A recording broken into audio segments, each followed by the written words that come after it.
Hello, मैं कविता Sandhu KVBS learning में आपका स्वागत करती हूँ। अगर आपको मेरा ये वीडियो पसंद आता है तो प्लीज़ लाइक एंड सब्सक्राइब करना ना भूलें।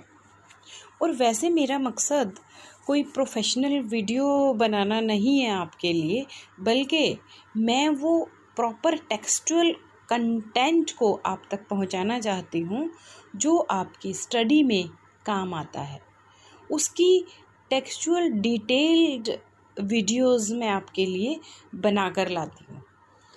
तो please like and subscribe my channel. So today in this video we are going to learn about the Ball poem written by John Berryman. So this is the introduction of the Ball poem written by John Berryman. A boy loses a ball. He is very upset. The ball doesn't cost much, nor is it difficult to buy another ball. Why then is the boy so upset? Read the poem to see what the poet thinks has been lost and what the boy has to learn from the experience of losing things. यहाँ पर John बैरेमैन किसी भौतिक वस्तु के खो जाने पर हमारी प्रतिक्रिया के बारे में बताते हैं। एक लड़का जिसकी बॉल जो गेंद है वो पानी में चली गई है और उसके खो जाने से वो बहुत ज़्यादा दुखी होता है। एक गेंद की कीमत बहुत ज़्यादा नहीं है और एक नई बॉल भी उसको खरीदी देकर जा सकती है, लेकिन कवि चाहता है कि बच्चा यह सीख जाए कि चीज़ों का खो जाना जीवन की एक सामान्य बात है। वो ये सीख ले कि बॉल्स खोती रहेंगी और आती रहेंगी, जाती रहेंगी। तो यहाँ पर वो जितनी भी मटेरियलिस्टिक चीज़ें हैं उनको खो जाने का जो दर्द है उसको सीखने के लिए बच्चे को वो सिखाना चाहता है। उसी लिए ये पोएम को पोइट लिखकर बताना चाह रहे हैं। Stanza first. Where is the boy now who has lost his ball? What is he to do? I saw it go, merrily bouncing down the street and then merrily over. There it is in the water. So, where is the boy now? अब वो लड़का कहाँ है? Who has lost his ball? जिसने अपनी गेंद को खो दिया है। एक लड़का है जो कि बॉल से खेल रहा है, लेकिन अब वो अपनी बॉल को गंवा चुका है। Lost मैंने खो देना। What is he to do? अब वो क्या करेगा? I saw it go. यहाँ पर पोइट कहता है कि मैंने उसको बॉल को जाते हुए देखा है।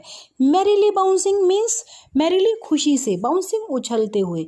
मैंने बॉल को खुशी से उछलते हुए देखा है। Down the street जो कि गली में चली गई है, and then merrily over जो कि उछलती हुई, there it is in the water. अब वो पानी में चली गई है, गेंद उछलती हुई। ऐसा राइटर बोलते हैं। IC मतलब यहाँ राइटर जॉन बैरेमैन अपनी बात कर रहे हैं कि उन्होंने ऐसी बॉल को देखा है, ऐसे बच्चे को देखा है जिसकी बॉल जो है वो गुम हो गई है, पानी में गिर गई है। Stanza second. No use to say, oh, there are other balls. An ultimate shaking grief fixes the boy as he stands rigid, trembling, staring down all his young days into the harbor where his ball went. तो यहाँ अब यह कहने का no use to से कोई फ़ायदा नहीं है कि देयर आर अदर बॉल्स, कि और भी बहुत सारी बॉल्स हैं। मतलब बॉल्स हैं, लेकिन यहाँ वो बच्चे को ऐसा कहकर बहलाना नहीं चाहता है। An ultimate shaking grief fixes the boy. और अब बच्चे को काफ़ी परमानेंट रहने वाला, अल्टीमेट मीन्स फाइनल, अंतिम, उसको दुख, ग्रीफ मीन्स सोरो, काफ़ी दुख हो गया है बच्चे को और काफ़ी हिला देने वाला उसको दुख जो है फिक्सिस स्थिर कर देता है। बच्चा एकदम स्थिर, बड़ा दुखी होकर खड़ा हो जाता है। As he stands rigid, rigid means very hard, and trembling कांपता हुआ, स्टारिंग डाउन नीचे को देखता हुआ, स्टारिंग मीन्स नीचे को घूरता हुआ, all his young days into the harbour where his ball went. अब वो अपने बीते हुए दिनों के बारे में सोच रहा है और उस बंदरगाह में उस जगह पर घूर रहा है जहाँ पर उसकी गेंद चली गई है। वहाँ काफ़ी दुख से वो बच्चा उस बॉल को देख रहा है। Stanza third. I would not intrude on him. A dime, another ball is worthless. Now he senses first responsibility in a world of possessions. तो यहाँ पर पोइट क्या कहते हैं कि I would not intrude on him, कि मैं उसकी ये जो दुखी अवस्था है उसमें इंटरफियर करना, उसमें दखल मैं नहीं दूंगा, उसको डिस्टर्ब नहीं करूंगा। A dime means a coin, एक सिक्का, कि मैं उसको ये भी नहीं कहूँगा कि पैसे और हैं और अनदर बॉल, दूसरी बॉल ले आओ, इज़ वर्थलेस। ऐसा कहना एकदम वर्थलेस मीन्स यूजलेस, बेकार रहेगा।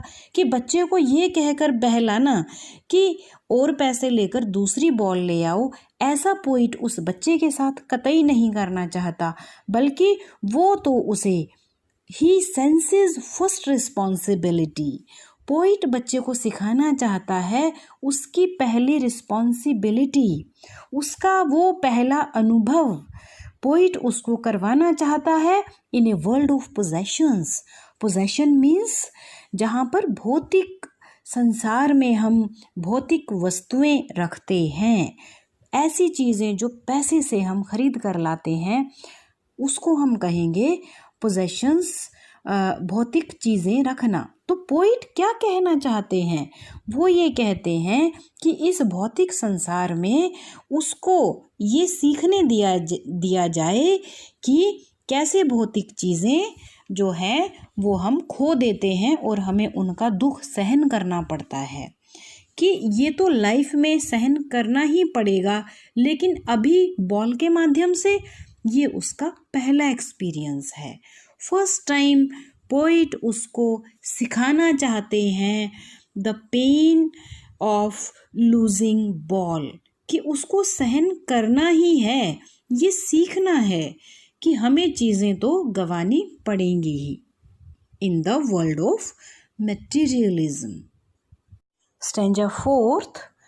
People will take balls will be lost always little boy, and no one buys a ball back, money is external.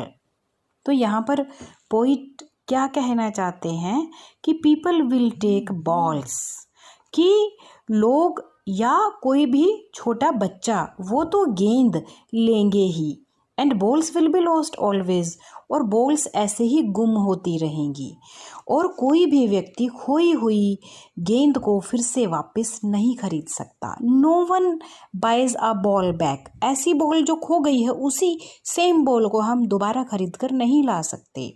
The money is external, और जो पैसा है वो तो एक बाहरी चीज़ है, सिर्फ बाहर के लिए।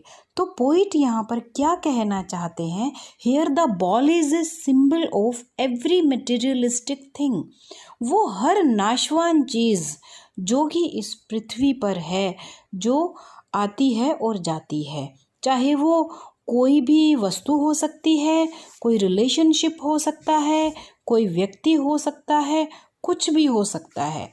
कि पोइट यहाँ पर ये कहते हैं बाल के माध्यम से, बॉल यहाँ पे सिंबल है चीज़ों का, वस्तुओं का, संबंधों का, कि वो तो ऐसे ही आते और जाते रहेंगे, वही सेम चीज़ हम दोबारा से नहीं ला सकते। इसलिए हमें ये सीखना होगा कि चीज़ों को खोने का दुख क्या होता है इस संसार में, ये बच्चे को सीखना पड़ेगा ही। यही पोइट यहाँ पर ऐसा अनुभव बच्चे को करवाना चाहते हैं। Stanza fifth. He is learning well behind his desperate eyes the epistemology of loss, how to stand up, knowing what every man must one day know, and most know many days how to stand up. तो यहाँ पर poet बोलते हैं कि desperate means निराशा, hopeless, अपनी निराश आँखों के पीछे वह नुकसान होने का अर्थ, बिहाइंड मैंने के पीछे, उनके पीछे जो निराशा वाली आँखों के पीछे नुकसान होने का जो अर्थ है, अर्थात उसकी हालत को जो देख रहा है, कैसी हुई है उसकी हालत, वह इस बात को सीख रहा है कि वह कैसे हाउ टू स्टैंड अप खड़ा रहे। यह जानकर कि एक दिन प्रत्येक व्यक्ति समझ जाएगा और बहुत से तो आने वाले दिनों में जानेंगे कि इसे किस प्रकार सहयोग दिया जाएगा। मीन्स एपिस्टिमोलॉजी ज्ञान का विज्ञान, कि उसको ये नॉलेज होने दो चीज़ों को खो देने की। नॉलेज किस चीज़ की? Of loss, epistemology of loss.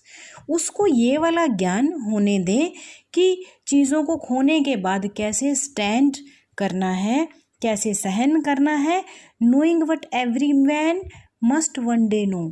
और हर बंदे को, हर व्यक्ति को एक ना एक दिन ये सब सीखना ही होगा, तभी वो इस संसार में स्टैंड कर सकता है, रह सकता है।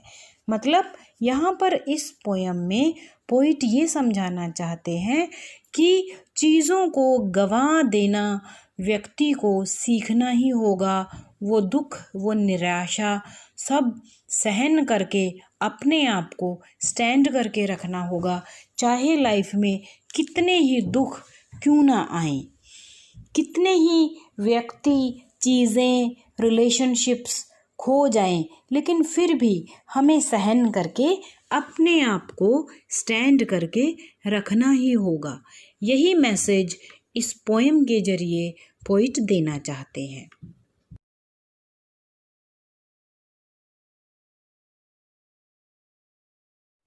अगर आपको मेरा ये वीडियो पसंद आया है तो प्लीज़ मेरे चैनल को लाइक कीजिए, सब्सक्राइब कीजिए और हाँ, कमेंट बॉक्स में जाकर मुझे कमेंट ज़रूर करिएगा आप, ताकि जो भी नेक्स्ट आपकी क्वेरीज़ हैं या कोई क्वेश्चंस हैं, मैं नेक्स्ट वीडियो में उनके आंसर आपको दे सकूं।